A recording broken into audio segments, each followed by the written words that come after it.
Oi, you know what time it is? You're tuned in listening to Dry That Aussie Metal Guy. Make sure to hit that like and subscribe button so you don't miss any of his content when it drops. And remember, stay brutal, you mad dogs. Roof! G'day, hey, how you all going? It's Jai, that Aussie Metal Guy here with Crank.com and with Cranium Radio. So tonight, wherever you are in the world, it's a great pleasure that I'm getting to have a chat with Sebastian, Seeb, Levermann, frontman from Orden Ogan, who are due to release their 8th studio album, The Order of Fear. It's an absolute ripper album. It does come out 5th of July through Reigning Phoenix Music. Seeb, thank you very much for joining me, my friend. Oh, thanks for having me. Absolute pleasure, man. Must be a very, very busy time for you signing in with Reigning Phoenix Music for this new album. It's an absolute ripper. How things been going for you guys? Oh, everything is going great. It's just like very, very, very much right now on my plate. I mean, we just came back from a European tour in April with Feuerschwanz, it's a German folk metal band. Then we were already on the in the festival run. I think we were in Finland, Sweden, Czech Republic, Spain, Netherlands, everywhere. And also the record is coming out next week, so there will be release shows and everything.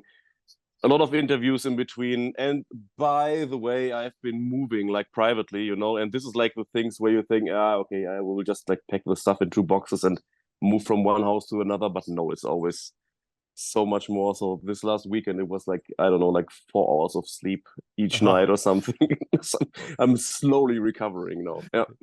When it rains, it pours, that's for sure. Can you tell me a little bit about when you guys started working on this one, following on from the Final Days, and of course that killer Final Days, Orden and Friends as well, which was really cool. Oh, thanks a lot. Oh, actually pretty late. I was pretty busy last year with doing Angus Mac6. My other band that I did with Tom Winkler, a former Gloriama singer. That album was unreal as well, dude. Thank you. That went up like a rocket, I think it's like the best selling power metal debut in Germany. We hit the charts at number 10 straight away. Skeletor and power metal. What fucking more could you ask for, dude? I was sold from that first track on that, man. It was unreal. Awesome. Yeah. It was big fun. And so, like last year, we were super busy with that until Wacken. That was in August. And so I don't really remember, but we somehow started some days later with writing the new Orden Ogan material. And the funny thing was that when we actually started writing the material, everything that we didn't feel right at the moment. We were like, it wasn't. We knew where we wanted to go with the material, but for some reason it didn't really work out. And in case of Orden Ogan, I mean, there's a good amount of commercial success these days with Orden Ogan, so it works really well, especially here in Europe. But I can say that often enough we always do this just for ourselves. This is what we want to do. It's the love for music. And I mean, it's great to play in front of 80,000 people, but we would do this even if we played in front of 50 people each night, So, and this also translates, of course, to making a record. Like when we're sitting there and it doesn't feel right, I would rather not release a record than release something that I'm not like 100% sure of myself. And so we were thinking, okay, what could be the solution? And then there's like a really funny story involved. There's a super fan from Uruguay. How do you say it in English? Uruguay. You got it. Yeah, you got it, mate. Okay. And his name is Santi, and he caught our attention because he was basically putting out an Orden Ogan cover like every 2 weeks or so. And at times, some changes, like creative changes he made in the material, were even better than in the original, to my opinion. So I was like, oh man, we should have done it this way, And so I had this, like some people say I must have been drunk, but I don't drink much, so it's not possible. But like I had this idea, maybe just give this guy a call, And I gave him a call, and it was super funny because, I mean, we are all like very relaxed, super down to earth people, and like even the concept of being starstruck is alien to us. We are not that. We're just normal guys. And but for him, it must have been as if James Hetfield like gave you a call, you know, because Orden Ogan is his #1 most favorite band in the universe. And yeah, I was like, yeah, you know, we heard your cover versions and stuff, and we really liked it, and he was super happy about it. And then I was like, we're writing new material, but it doesn't feel right. Would you mind like listening to it and say what is wrong from your perspective? And he was like, oh man, yeah, that's great, sure. And I was like, or even maybe write a song yourself, you know, for the record. It was like, oh, mind blown, you know. And it was great because he put out a lot of ideas. The first idea he sent us that went on straight on the record. And in the end, it wasn't even, I mean, he put out a lot, but it wasn't even that much that went on the record. Must have been like 6 or 7 ideas or so. But what it did for us, it was like as we say in Germany, it untied the knot, you know? Like we directly understood, okay, this is the route that we've been missing, you know, we're just driving the wrong lane. And yeah, then the record basically wrote itself. And it's amazing. And now he's actually thinking about like moving to Germany and come to work with me at my studio and everything. So it's a real Hollywood story, actually. And quite unusual, I mean. That's unreal, Seb. That would have actually made his life. But also, like, when you're right in the middle of it, as you are, then kind of talking to someone else who has this passion for your music as a band, and it inspires them so much and has brought so much to their life, and seeing them create this music and having those conversations with him kind of would have totally reignited that spark with you and go, okay, then this is what it's about, and kind of brought you back to why you originally were doing it back when you first started back in 1996 or whatever it was. Yeah. Yeah, we're this is like a misconception because there's so much stuff on the internet that is actually like wrong or not completely true. So we actually count the history of Orden Ogan from. By the way, you're one of the few guys who pronounce the name correctly. It's Orden Ogan. Yeah, cool. Yeah, I didn't annihilate it. It's usually, don't worry, you're worried about annihilating English. Us Aussies are pretty fucking good at it as well, mate. So yeah, the funny thing is that like the Germans, they always want to say it like in a very American way. They're like Orden Ogan or something, and sometimes the Americans get it right, but yeah, just there have been so many different versions of this name. Like I know it's a bad name, but no, we're stuck with it like for all these years. So it's I mean, if you can remember Dimmu Borgir and Milli Vanilli, then maybe Orden Ogan is not that bad as well. Nevertheless, what was I going to say? What did I want to? We're just talking about this, the spark and everything coming back for the band and playing for so many years in the start. Yeah, so we actually count the history of Orden Ogan from 2008 when the Veil record was released. Because you did go under a previous name before, some people didn't realize as well. Yeah, and all the time before, I mean, yes, there was a band called Orden Ogan in 1996, but at that point I was 15 years old. We were just hanging out at my friend's garage and trying to learn our instruments, actually, you know. So I mean, we played some also, let's say, shows in small pubs and everything, but for years and years that was just like a hobby, and it was definitely not. Also, the band was split up later, and then later we came back together and everything. So actually I would consider 2008 to be the beginning of Orden Ogan, as you know it now. Exactly. And I love the name of the album, The Order of Fear. It feels like some people probably don't realize this kind of means the same thing as well for it. Is that definitely an intentional thing there? Yeah, that is an intentional thing. It's also connected to the storyline. Orden, for the people who don't know, Orden is the German word for religious order. Ogan is Old Celtic for fear. So Orden Ogan means the order of fear. And the storyline is this might take a minute. The storyline is like there's this guy called Alistair Vale. He's an aristocrat and he's ruling an empire with a circle of other aristocrats.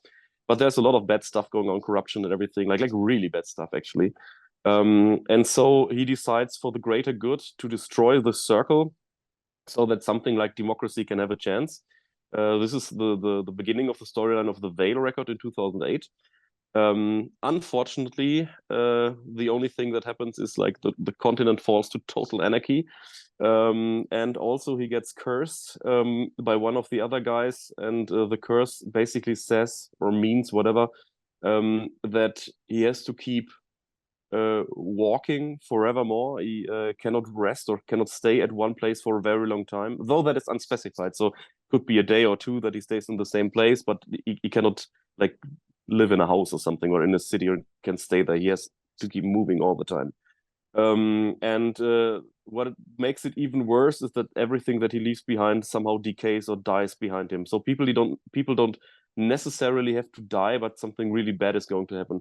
So that is unfortunately, of course, a very like not a nice way to live. So he is looking for a solution for that problem all the time. And then he hears about this ancient nameless order, actually, that is in ancient law commonly referred to as Orden Ogan, the Order of Fear.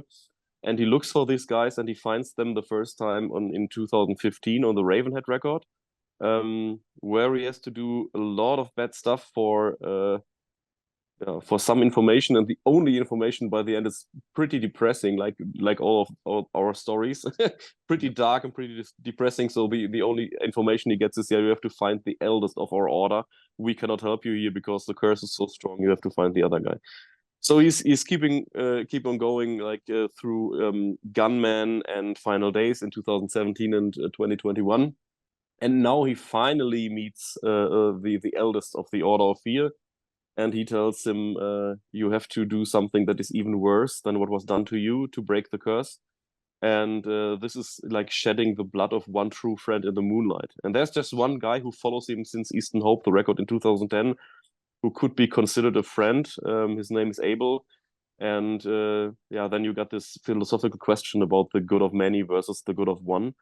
And Vale is very pragmatic because he thinks he brought so much misery and pain and death to the world. So he's like, okay, I'll pick the one over the others. And so he kills his friend and sheds the blood in the moonlight. But shortly after, surprise, surprise, he finds out he got betrayed, and he actually took part in an ancient ritual that even amplifies his curse and makes it even stronger, because the monks of the Order of Fear are super evil and want to use his curse against mankind to destroy mankind. And accidentally, they also awake an ancient demon. So by the end of the storyline, or the end of this record, is in a very, very bad spot.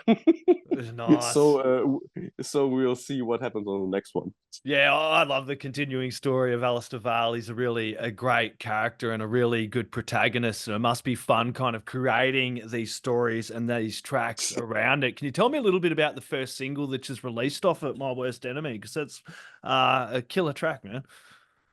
Yeah, connected to that, what we just spoke about, Yep. like all the records we did are not full concept records, but all of them push the concept forward a little bit. So you always have a couple of songs that push the concept, but I was always of the opinion that, like, if you make full concept records, you make the songs slaves of the concept. Yep. And that is not a good thing, because you want to be able to release a song on that just stands on its own. The best thing always is when it works lyrical wise. I mean, I don't like to use this word, but in case of Orden Ogan, we put so much work and so much energy and effort into everything that I would consider it even like art, if that makes sense. Yep. And so like even the lyrics, I know, like as a music producer, I know how other people work. This is not my kind of working, like we sit down and like really work for hours and hours on those lyrics.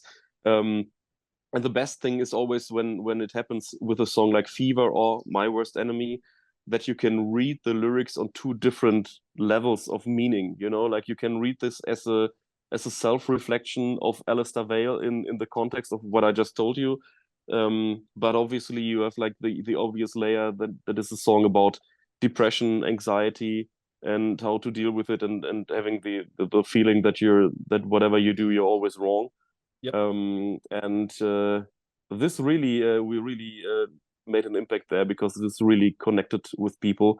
And it's great. I mean, I personally myself, I was never like I mean, of course, I also had bad times, but I'm not an overly depressive person. I always had like, yeah, making music as a cure. But if you can help people with your art, then this is the best thing in the world. Like, we get so many messages about that song in particular. It's great.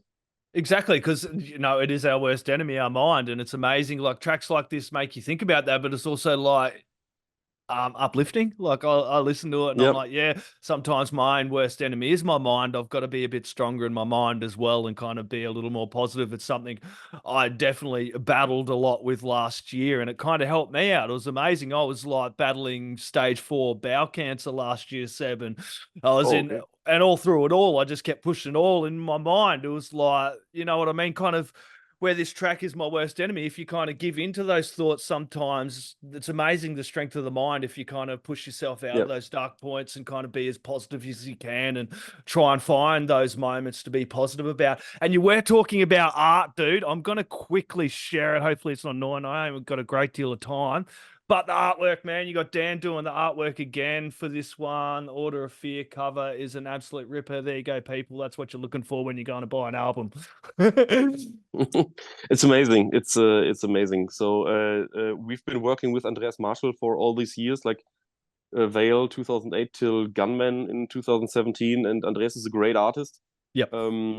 Now we changed to Dan, and he's also. I mean, you can actually see from his artworks that Andreas Marshall was a big influence. It looks very similar from the painting style, but I think you really nailed it with this one. And what I love in particular about the cover artwork is you have all of the previous records referenced with one little Easter egg in the cover artwork, because it like the record in itself feels like some showdown, like at least one showdown of many to come. And so that's actually great. I really love that. So like for the fans, they will love it if they really take a closer look to the artwork. It's unreal, man. Really, really good. You do have a meat and grill, dude, which I think is a great idea, which is basically a barbecue and playing some music. That's going to be pretty bloody cool, man. I hope so, yes. Yeah, awesome. Yeah. Do you have any last word shout outs, thank yous, or anything else you'd like to add in there, my friend? I know we're pushing time now. If I get asked this question, I can always just answer with one and the same answer. This is thank you. Like thanks to you and thanks to the people listening. Thanks to the people who come to our shows and also the people who stream our music on YouTube, on Spotify, and everything. Buy the CDs, vinyl, and everything. Like I don't even think that people realize how powerful they are. Because they are actually the people who make this all work for all of us, like for all professional musicians, because without these people, we wouldn't be able to do it on that scale, at least, So this is, I will just say thanks for supporting Orden Ogan. Awesome. Absolute pleasure, Seb. Everybody go out, grab the latest album from Orden Ogan. It does drop on the 5th of July through Raining Phoenix Music. It is the Order of Fear. Go grab it, put it in the stereos. Crank it up really bloody loud. The neighbours are going to want to hear it too. Cheers, mate. Have a good one. Oi, you're tuned in to Jai That Aussie Metal Guy, so make sure to hit that like and subscribe button so you don't miss any of his sick content. And remember, stay brutal, you legend.